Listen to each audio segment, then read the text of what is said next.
So next we are going to talk about the working directory and RStudio projects. And for that we have to start with paths. A path is the way in which we can identify files and directories in our computer. So things like we did just before. C teaching data 1 labs is a path to a folder, and C teaching data 1 labs are workflows bridges.csv is a path to a file. Those are the paths that we typically have in Windows machines. If you're using Linux or Mac, then you have something like home, J Urbano data 1 or T Fenverluda data 2, etc. etc. So we have directories and we have files. This one being the path for a file, this one being the path for a directory. Now, it so happens that every process that runs in our computer has a working directory, and that working directory is just a place in our hard drive from which the process can easily access files. So think about it this way. R, given that it's installed in our computer, it has to access certain configuration files, libraries, etc. What is the most trivial place in which those files could be so that R could find them easily? We're just in the same place that R is installed. That would be the working directory for R. The thing is that when we specify a path, we can do it in two ways, in an absolute or a relative way. An absolute path would be something that we specify from the top of the hard drive, from the root of the hard drive, something like here, C teaching data 1 labs are workflows bridges CSV. That's the full thing.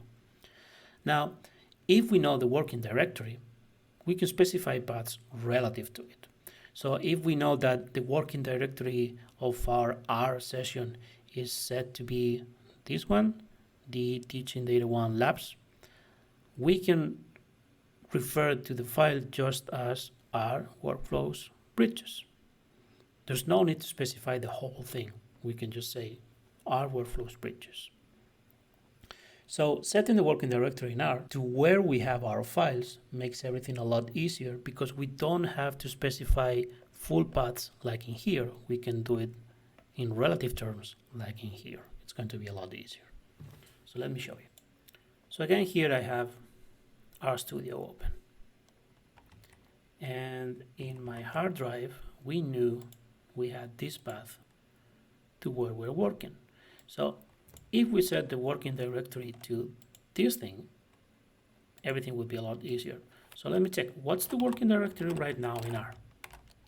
It happens to be C users J Urbano documents. So that's really not the place that I want R to be looking at for files. I want to change it. So the way to change it is with the set wd function, which is typically something that you do at the beginning of the file. So you do something like set working directory to C teaching data 1 labs and let's say R workflows. This is where I want R to look for my files. So now I don't have to specify the whole thing. I can just say bridges and it's going to find the file because it's specified relative to the working directory.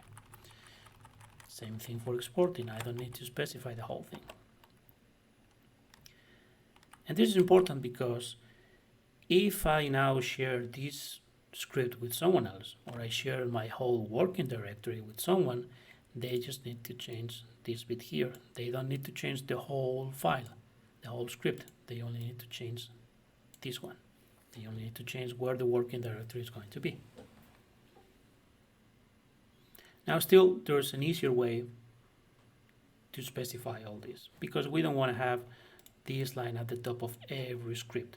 Imagine that we are sharing with someone 20 different scripts. We don't want to be changing that every time we open RStudio.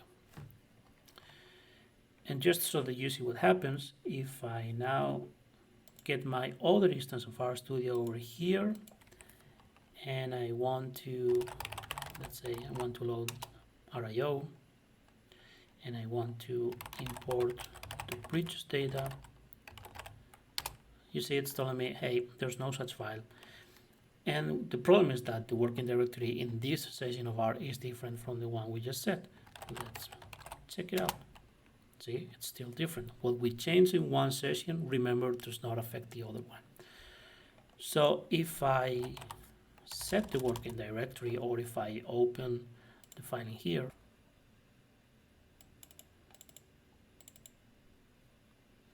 then I can just start running the script line by line, and everything is going to work out just fine because we set the working directory. Now there's an easier way to handle all these issues with the working directory, and that is RStudio projects. So again, it's a good practice to structure the files of your R project under the same base directory. So all your data, all your scripts, documentation, etc., to put them in the same directory so that it's easy to share, it's easy to locate everything, and we don't lose anything. A simple way to identify this base directory and the contents it has is to just create an RStudio project. An RStudio project is going to make it a lot easier to handle all our files because they're going to be there together. We can open them from RStudio directly. And most importantly, it's going to automatically set the working directory for us so that we don't have to do any set WD at the top of our scripts. So our code is going to be cleaner, it's going to be easier to share projects with anyone. They just open the project and that's it. Everything is done for us. So let me show you. So over here back in RStudio, I can just go to the File menu and say I want to create a new project. I don't need to save what I've done so far. And in our case, it's a project from an existing directory. So I already have some data, some files. Let's keep them.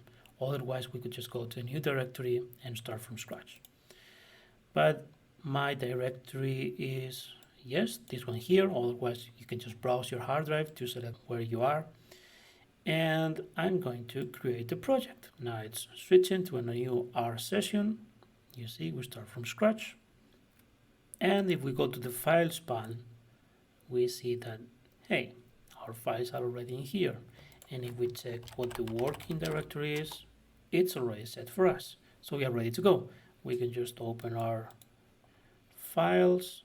We don't need to do this anymore. And we can just stop from the beginning. But of course, we have to remember to load the packages. So let's have those library sentences in our scripts. So that's it. We are ready to continue with the dataset. For instance, we can open a new script, and just like we did before, we would first of all load the library in case it was not loaded yet. We open the data using the import function, and we specify just bridges clean. This is a relative path, and it works because the working directory was already set for us. So I run it. I can quickly check that was read properly. That's fine. Okay, looking good. And just so that you see what happened in the hard drive, now RStudio created this file and these other files for us. Those are kind of metadata about the project that we're going to have around. But this is what identifies our project. So let's say that over here I would do some plots, more analysis. Let's save it for later. Let's say this is going to be analysis.r. sys.r. That would be a second script. If I want to share everything with someone, I can just get this folder and everything is going to be in there. And if I close my computer and I want to continue working, I can just come in here, open the project,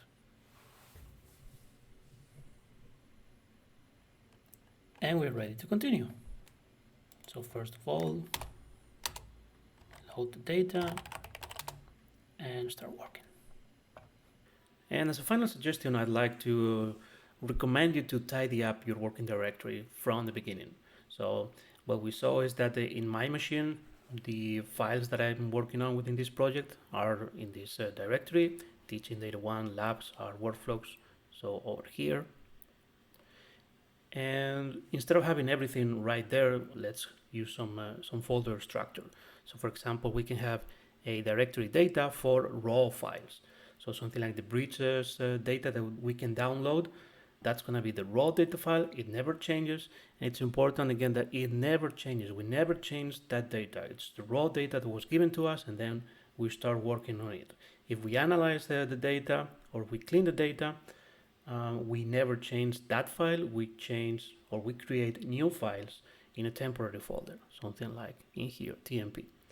So the purpose of this is we always are able to reproduce from the very beginning, given the raw data that was given to us, all our analysis, all our visualizations, all our plots. If we clean data and we see that there is some kind of mistake, we know that at least we can fix that mistake from the raw data, and it will just change this temporary file over here. So we could also have a folder for scripts, and again, whenever we are given a new version maybe of the bridges data, we know that by executing this file over this raw data, we will get a new temporary data that we are going to base our analysis on. So let's start organizing this in my directory. So this is what I had, and I'm just going to create a new folder called data for the original raw data but the bridges. I'm going to create a new temporary file for the temporary data. I'm going to create a new folder for scripts, and I'm going to put those two in there. So now if I open my project, I see here that the new folder structure is already present in RStudio, of course. So if we open the script to clean, then what we have to do now is say, hey, the original data is going to be in folder data. So we see this is a relative path to the working directory of the project, and we're going to save it in temporary bridges.clean. So if I go back here, just so that you see, I'm going to remove this file, and I now execute the whole script again. You see we're going to have a new file in the temporary folder. So whatever analysis I want, I have to say I'm going to read from the temporary folder. It's just a more convenient way of organizing our code to make sure where the data is coming from, what did we change, what did we not change, etc.